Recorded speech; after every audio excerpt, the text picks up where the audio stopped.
salvação é um assunto que deve interessar-nos como cristãos, e deve ser a aspiração de todo cristão. Na realidade, tornamo-nos cristãos para a salvação das nossas almas, como está escrito em João 3, versículo 16. Porque Deus tanto amou o mundo, que deu o seu Filho unigênito, para que todo o que nele crer não pereça, mas tenha a vida eterna. Em uma palavra, para nossa salvação. A questão que será objeto da nossa reflexão neste momento de partilha é a seguinte: pode-se perder a salvação? Esta questão tem estado e continua a estar no centro dos debates bíblicos. Aprofundaremos este ponto à luz das Escrituras, ao passarmos pelas diferentes interpretações das confissões cristãs. Sendo este assunto muito importante, acreditamos que embarcar conosco e permanecer durante todo esse momento de conhecimento, edificação, revelação e descoberta será muito benéfico para você. A Bíblia nos fala sobre a salvação com coragem e exortação. Encontramos passagens que trazem grande conforto e confiança aos crentes. O próprio nosso Senhor Jesus declara em João 10, versículos 27 a 28. As minhas ovelhas ouvem a minha voz. Eu as conheço, e elas me seguem. Eu lhes dou a vida eterna, e elas jamais perecerão. Ninguém as poderá arrancar da minha mão. É uma linda promessa que fala do poder e da fidelidade do nosso Deus. O apóstolo Paulo também oferece palavras tranquilizadoras, dizendo-nos no versículo 35 de Romanos 8. Quem nos separará do amor de Cristo? Ele diz em Efésios 1, versículos 13 a 14. Quando vocês ouviram e creram na palavra da verdade, o evangelho que os salvou, vocês foram selados em Cristo com o Espírito Santo da promessa, que é a garantia da nossa herança até a redenção daqueles que pertencem a Deus, para o louvor da sua glória. O apóstolo Paulo diz que os crentes são selados com o Espírito Santo prometido, que é um penhor da nossa herança. Estas passagens mostram o compromisso inabalável de Deus com aqueles que ele chamou. No entanto, devemos ter em mente as muitas exortações das Escrituras que nos chamam a perseverar na fé.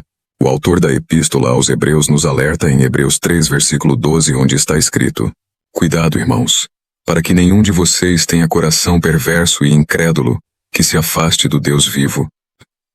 Nosso Senhor Jesus, em Lucas 8, versículo 13, fala daqueles que creem por um tempo e perecem na hora da provação. O que devemos fazer com essas mensagens aparentemente contraditórias? Acreditamos que eles nos chamam a uma fé confiante e vigilante. Confiamos no poder de Deus para nos salvar e nos guardar. Mas também reconhecemos a nossa responsabilidade, como diz Filipenses 2, versículo 12. Assim, meus amados, como sempre vocês obedeceram, não apenas na minha presença, porém muito mais agora na minha ausência, ponham em ação a salvação de vocês com temor e tremor. E lembremo-nos de que a nossa salvação não é um evento único, mas um relacionamento contínuo com o nosso Deus vivo. É um caminho de fé, esperança e amor. A segurança da nossa salvação não reside na nossa própria força ou justiça, mas na fidelidade de Deus, que prometeu completar a boa obra que começou em nós. Filipenses 1, versículo 6 nos diz: Estou convencido de que aquele que começou boa obra em vocês vai completá-la até o dia de Cristo Jesus. Neste ponto, nossa preocupação ainda é relevante. Vamos examinar a Bíblia para ver se há personagens que perderam a salvação. Esta questão requer reflexão cuidadosa e um coração humilde. Embora a Bíblia não use a frase exata perder a salvação, algumas passagens falam de pessoas que se afastaram da fé ou foram separadas do povo de Deus. Vejamos alguns exemplos, lembrando estas palavras de Isaías 55, versículo 9. Assim como os céus são mais altos do que a terra, também os meus caminhos são mais altos do que os seus caminhos, e os meus pensamentos mais altos do que os seus pensamentos. Um exemplo frequentemente citado é o de Judas Iscariotes. Nosso Senhor Jesus o escolheu entre os 12, mas Judas finalmente o traiu. Jesus se refere a Judas em João 17, versículo 12, como o filho da perdição, sugerindo um destino trágico. No Antigo Testamento vemos o exemplo do rei Saul. Deus o escolheu como rei, e no primeiro livro de Samuel, capítulo 10, versículo 10, é dito sobre ele: Chegando a Gibeá, um grupo veio em sua direção. O Espírito de Deus se apossou dele, e ele profetizou no meio deles. Mas mais tarde, lemos no mesmo livro, no capítulo 16, versículo 14, que o Espírito do Senhor se retirou de Saul. Faz você pensar em alguém que começou bem, mas terminou mal. O apóstolo Paulo fala de Himeneu e Alexandre em sua primeira carta a Timóteo em seu capítulo 1, versículo 20, onde ele diz: Entre eles estão Himeneu e Alexandre, os quais entreguei a Satanás, para que aprendam a não blasfemar. Embora a natureza exata desta rendição seja uma questão de debate, sugere que as suas ações tiveram graves consequências espirituais. Em Apocalipse 2, versículo 5 diz: Lembre-se de onde caiu. Arrependa-se e pratique as obras que praticava no princípio. Se não se arrepender, virei a você e tirarei o seu candelabro do lugar dele. Vemos advertências a muitas igrejas sobre o perigo de terem os seus castiçais removidos se não se arrependerem. Esta imagem sugere a possibilidade de uma comunidade perder o seu lugar na presença de Deus. A partir destes exemplos, pode-se perguntar se essas pessoas realmente perderam a salvação. Cada um pode interpretar de acordo com sua própria percepção. Porém, observamos que essas pessoas saíram da presença de Deus. Talvez estes exemplos sejam avisos, lembrando-nos da seriedade do nosso caminho de fé. Eles nos chamam a permanecer vigilantes e a não menosprezar a graça de Deus. Como diz o apóstolo Paulo em sua primeira epístola aos Coríntios, no capítulo 10, versículo 12. Assim, aquele que julga estar firme, cuide-se para que não caia. Contudo, não caiamos no medo ou no desespero. A nossa esperança não reside na nossa própria capacidade de perseverar, mas no amor inabalável e no poder de Deus. É Ele quem pode nos proteger de toda queda e nos apresentar irrepreensíveis em sua gloriosa presença. Em última análise, não vamos nos concentrar na possibilidade de perder a salvação, mas em aprofundar o nosso relacionamento com Cristo. Corramos com perseverança a corrida que nos é proposta, com os olhos fixos em Jesus, autor e consumador da nossa fé, pois é nele que encontramos a nossa verdadeira segurança e a nossa esperança. A questão de saber se a salvação pode ser perdida tem sido debatida e por vezes motivo de divisão entre as denominações cristãs durante séculos. Ao explorarmos estas diferentes perspectivas, façamo-lo com espírito de humildade, reconhecendo que todos procuramos compreender e seguir a verdade de Deus. As tradições wesleyana-arminianas, incluindo os metodistas e muitos pentecostais, acreditam que é possível para um crente se desviar da fé e perder a sua salvação. Referem-se a advertências bíblicas sobre o abandono da fé e enfatizam o livre-arbítrio do homem em cooperação com a graça divina. As opiniões dentro das várias denominações protestantes variam. Muitas tradições reformadas e batistas aderem à doutrina da segurança eterna, ou, uma vez salvo, sempre salvo. Essa perspectiva é baseada em passagens como João 10, versículo 28 ao 29, onde está escrito: Eu lhes dou a vida eterna, e nunca perecerão. Eu lhes dou a vida eterna, e elas jamais perecerão. Ninguém as poderá arrancar da minha mão. Meu Pai, que as deu para mim, é maior do que todos. Ninguém as pode arrancar da mão de meu Pai. Eles argumentam que se alguém parece estar se afastando da salvação, isso pode indicar que nunca foi verdadeiramente salvo. As igrejas luteranas geralmente ensinam que, embora seja possível rejeitar a graça de Deus e perder a fé, o desejo de Deus de salvar persiste, e Ele continuamente chama as pessoas a retornarem a Ele. Enfatizam a fidelidade de Deus mesmo diante da fraqueza humana. Na tradição católica, a salvação é vista como uma jornada, e não apenas como um momento. Eles acreditam que a graça de Deus é dada gratuitamente, e não pode ser conquistada, mas que somos chamados a cooperar com esta graça durante toda a nossa vida. O Catecismo da Igreja Católica ensina que o pecado mortal destrói a caridade no coração do homem através de uma grave violação da lei de Deus, e pode resultar na perda da graça santificadora, se não se arrepender. Eles também acreditam na infinita misericórdia de Deus e na possibilidade de restauração através do sacramento da reconciliação. Os ortodoxos enfatizam a colaboração entre a graça divina e a ação humana no processo de salvação.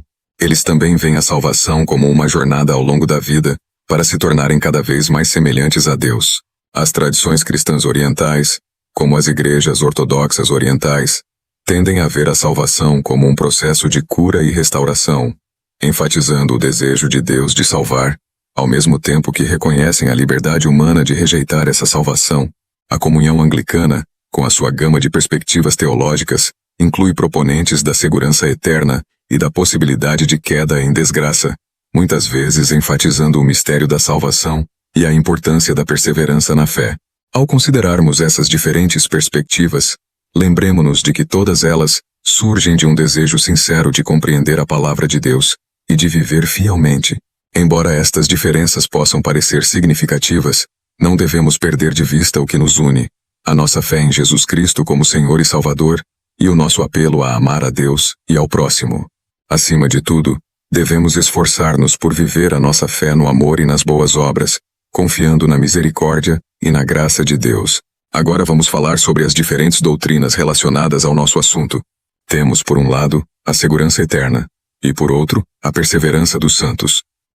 A doutrina da segurança eterna, frequentemente associada às tradições baptistas e a algumas tradições evangélicas, é resumida pela frase: uma vez salvo, sempre salvo.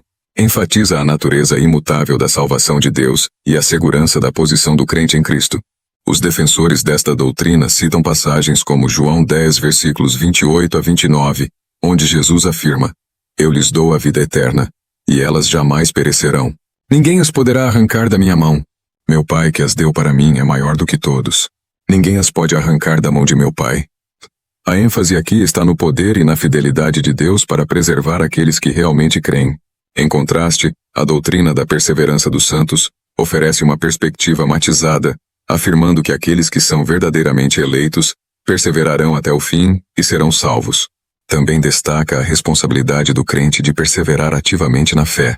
Esta visão é baseada em passagens como Filipenses 2, versículos 12 a 13, que diz: assim, meus amados, como sempre vocês obedeceram, não apenas na minha presença, porém muito mais agora na minha ausência, ponham em ação a salvação de vocês com temor e tremor, pois é Deus quem efetua em vocês tanto o querer quanto o realizar, de acordo com a boa vontade dele. A diferença essencial reside na importância e nas implicações dessas doutrinas. Segurança eterna centra-se na posição do crente em Cristo, enfatizando que uma vez que uma pessoa é verdadeiramente salva, ela não pode perder essa salvação. Proporciona segurança baseada na promessa e no poder de Deus para salvar. A perseverança dos santos, embora afirme a segurança do crente, dá maior ênfase à continuidade da salvação e à participação ativa do crente nesse processo, reconhecendo que a verdadeira fé se manifesta pela fidelidade contínua e pelas boas obras. Embora estas doutrinas possam parecer contraditórias, podemos vê-las como duas faces da mesma moeda.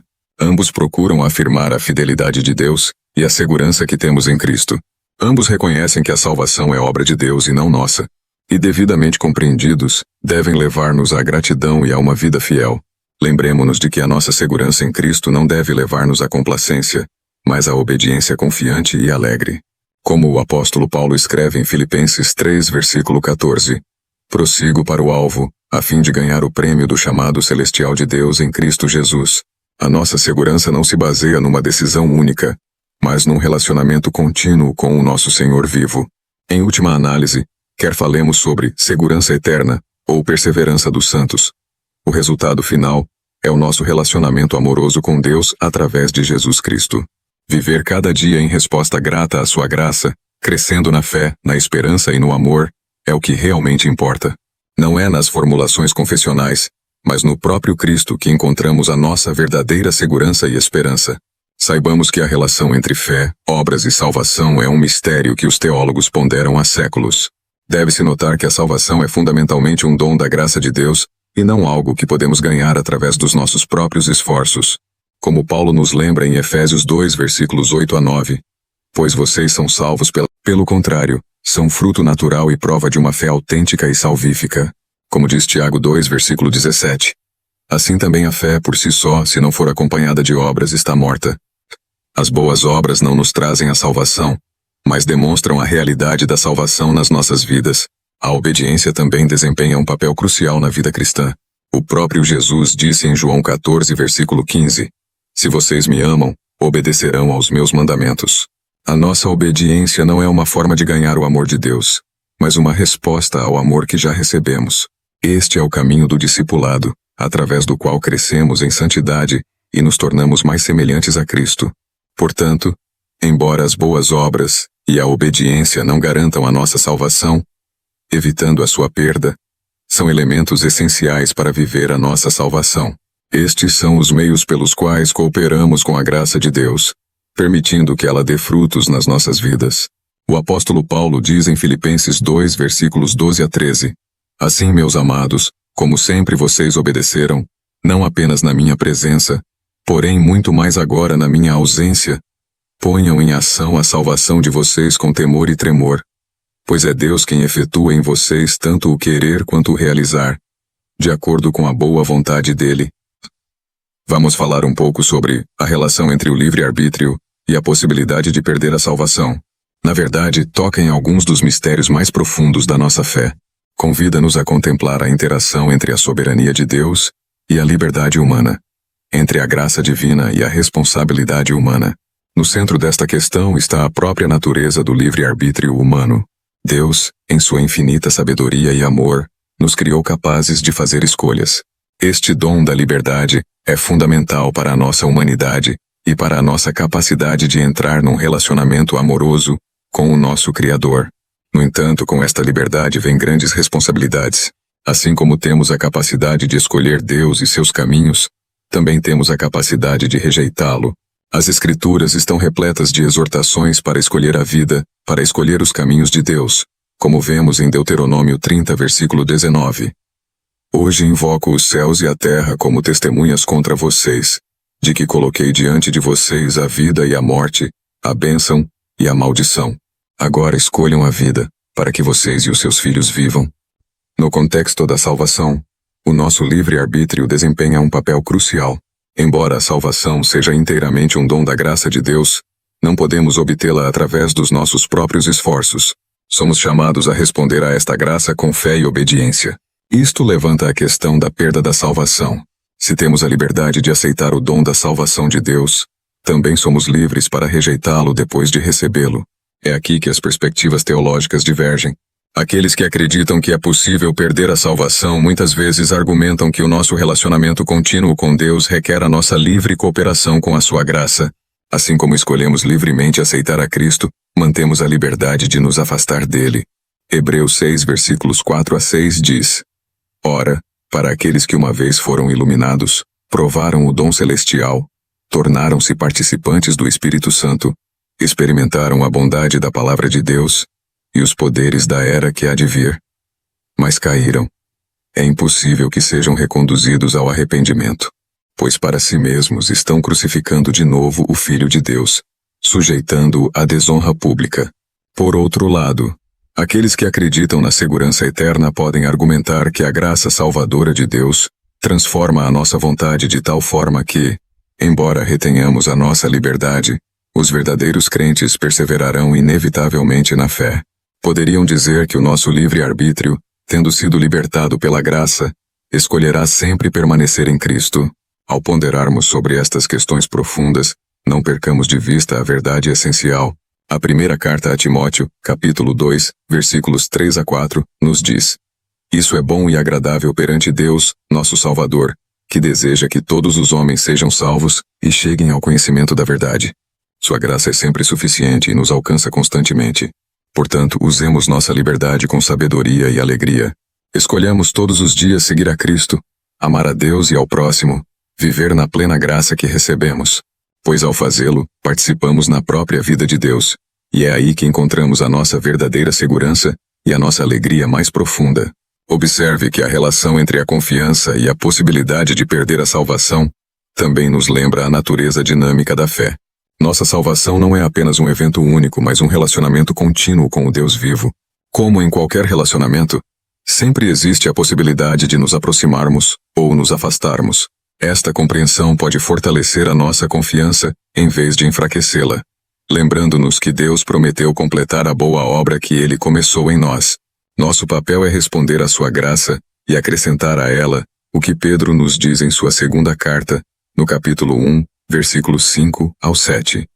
Por isso mesmo, empenhem-se para acrescentar à sua fé a virtude à virtude, o conhecimento ao conhecimento, o domínio próprio ao domínio próprio, a perseverança à perseverança, a piedade à piedade, a fraternidade à fraternidade, o amor. A interação entre vigilância e confiança nutre a humildade. Protege-nos das duas armadilhas do desespero por um lado e do orgulho por outro. Mantemos a nossa esperança no poder salvador de Deus, evitando cair na complacência com o nosso próprio progresso espiritual. Também é importante lembrar que a nossa confiança em Deus aumenta à medida que seguimos obedientemente o seu chamado e produzimos frutos. À medida que vemos sinais da ação transformadora de Deus nas nossas vidas, a nossa fé na sua graça salvadora fica mais forte. Não se trata de acreditar nas nossas próprias forças, mas de desenvolver uma confiança mais profunda naquele que pode nos manter de pé. A relação entre a certeza da salvação e a possibilidade de perdê-la desafia-nos a desenvolver uma fé madura, firmemente ancorada nas promessas de Deus. Ao mesmo tempo que procuramos ativamente a santidade, convida-nos a viver nesta realidade de já realizado, mas ainda não totalmente realizado, regozijando-nos na nossa salvação atual, enquanto aguardamos a sua plena plenitude. Assim podemos confiar na certeza da nossa segurança em Cristo, permitindo que essa certeza fortaleça os nossos corações em tempos de dúvida e provação, e que possamos também atender às advertências da palavra, não por medo, mas com uma profunda reverência que nos incita ao amor e às boas obras, sabendo que aquele que nos chamou é fiel e será fiel para sempre. Neste ponto da nossa reflexão, é importante abordar um fenômeno que afeta a Igreja: a apostasia. Apostasia refere-se à negação ou abandono da fé. Então, qual é a relação entre apostasia e fé? Esta questão levanta um dos aspectos mais delicados e complexos da nossa crença. Convida-nos a confrontar o amor e a fidelidade infinita de Deus com a realidade da liberdade e da responsabilidade humana. É essencial enfatizar a extraordinária segurança que encontramos em Cristo. Nosso Senhor Jesus diz em João 10, versículos 27 a 28, "As minhas ovelhas ouvem a minha voz. Eu as conheço e elas me seguem. Eu lhes dou a vida eterna, e elas jamais perecerão. Ninguém as poderá arrancar da minha mão." Esta promessa nos oferece imenso conforto e profunda segurança. O amor de Deus por nós não é flutuante nem sujeito a condições, permanece constante e eterno. Porém, também é fundamental atender aos avisos que destacam a possibilidade de queda. Hebreus 6, versículos 4 a 6 nos diz: "Ora, para aqueles que uma vez foram iluminados, provaram o dom celestial, tornaram-se participantes do Espírito Santo, experimentaram a bondade da palavra de Deus e os poderes da era que há de vir, mas caíram. É impossível que sejam reconduzidos ao arrependimento, pois para si mesmos estão crucificando de novo o Filho de Deus, sujeitando-o à desonra pública." Tais palavras deveriam nos fazer refletir sobre nosso estado espiritual. Se a apostasia pode levar à perda da salvação, depende da nossa compreensão do que é a fé verdadeiramente salvadora. Uma pessoa verdadeiramente regenerada pode abandonar completa e permanentemente a sua fé, ou tal abandono demonstra que, para começar, sua fé nunca foi verdadeira. Estas questões têm sido objeto de debates teológicos durante séculos, e devem ser abordadas com humildade. O que é certo é que Deus permanece fiel, mesmo quando nos falta fidelidade. Isto é ilustrado na segunda carta de Paulo a Timóteo, capítulo 2, versículo 13, onde está escrito: "Se somos infiéis, ele permanece fiel, pois não pode negar-se a si mesmo. Seu amor por nós permanece inabalável, e ele nunca deixa de procurar nos trazer de volta para ele." Contudo, devemos reconhecer o perigo muito real de nos endurecermos contra Deus. A Bíblia alerta-nos repetidamente sobre os perigos de nos distanciarmos dele, de negligenciarmos a salvação que ele nos oferece, ou de deixarmos o nosso amor por ele desaparecer. Estas advertências não existem para nos assustar, mas para nos encorajar a permanecer vigilantes e a perseverar na nossa fé. É inegável que a apostasia existe e que vemos exemplos dela ao nosso redor. No entanto, Deus, no seu infinito amor e fidelidade, sempre se aproxima de nós para nos trazer de volta a Ele. Você apenas tem que aceitar e voltar a isso, pois sem fé é impossível agradá-lo, e quem não o agrada não pode encontrar a salvação. Encorajemo-nos uns aos outros a permanecer fiéis na nossa profissão de fé, a aproximar-nos de Deus com um coração sincero e a estimular-nos uns aos outros ao amor e às boas obras. Coloquemos nossa confiança e nosso destino eterno nas mãos graciosas de Deus. Aquele que começou uma obra em nós é fiel para completá-la. Avancemos, portanto, com perseverança no caminho que se abre diante de nós, com os olhos voltados para Jesus, fundador e realizador da nossa fé. As advertências das Escrituras sobre abandonar a fé são como sinais de sinalização na nossa jornada espiritual. O seu objetivo não é assustar-nos, mas tornar-nos conscientes da importância da nossa vocação e do valor inestimável da nossa salvação. Considere as palavras de Paulo em sua primeira epístola aos Coríntios no capítulo 10, versículo 12. Assim, aquele que julga estar firme, cuide-se para que não caia. Esta afirmação não pretende causar preocupação, mas sim encorajar uma atitude de humildade e dependência da graça divina. Lembra-nos que a vida cristã não é uma corrida rápida, mas uma maratona que exige atenção constante e esforço sustentado. Estas advertências também ajudam a expor os falsos discípulos. Em Mateus 7, versículos 21 a 23, Jesus fala daqueles que dirão: Senhor, Senhor. Mas a quem ele responderá: Nunca te conheci. As advertências bíblicas desafiam-nos a examinar-nos para garantir que a nossa fé é genuína e não superficial. Chegamos ao final da nossa reflexão, que teve como objetivo examinar a questão da possibilidade de perder a salvação. Tendo explorado este tópico e considerado as diversas doutrinas e perspectivas, desejamos partilhar a nossa perspectiva. De nossa parte, acreditamos que é possível perder a salvação. Portanto, é crucial permanecermos fiéis, perseverantes, dedicados e comprometidos com a santificação, ao mesmo tempo que permanecemos alicerçados no amor e na presença de Deus. Nossa oração é que estas palavras do apóstolo Paulo, em sua segunda carta a Timóteo no capítulo 4, versículos 7 a 8, sejam nossa parte. Ele diz: Combati o bom combate, terminei a corrida, guardei a fé. Agora me está reservada a coroa da justiça. E acrescenta: O Senhor, justo juiz, me dará naquele dia, e não somente a mim, mas também a todos os que amam a sua vinda. Que isso seja uma realização em sua vida no poderoso nome de Jesus. Amém. Por favor, curta o vídeo, compartilhe-o com você para fazer o bem a alguém, e deixe nos comentários a sua posição sobre esse assunto que preocupa todos os cristãos.